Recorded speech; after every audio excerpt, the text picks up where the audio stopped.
নমস্কার। মঞ্চে উপবিষ্ট এই নগর হিন্দু সমিতির সভানেত্রী মাননীয় সুপ্রিয়াদি, মঞ্চে উপস্থিত সৌমেন দা, দেবাশিস দা, অলোক দা এবং অন্যান্য কার্যকর্তা অধিকারীবৃন্দ, মঞ্চের সামনে উপবিষ্ট মাতা ভগিনী এবং আমাদের এই হিন্দু সম্মেলনে আগত সমস্ত দাদা ও ভাইদের যথাযোগ্য সম্ভাষণ জানিয়ে আজকের এই হিন্দু সম্মেলনের সম্পর্কে আমি দু চারটা কথাই বলবো।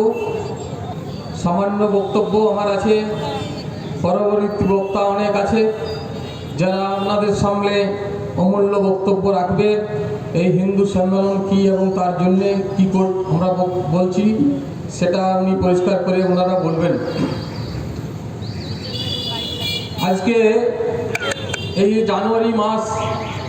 জানুয়ারি মাসের ভারতবর্ষের ক্ষেত্রে, ভারতবর্ষের হিন্দু সমাজ, হিন্দু ধর্মের ক্ষেত্রে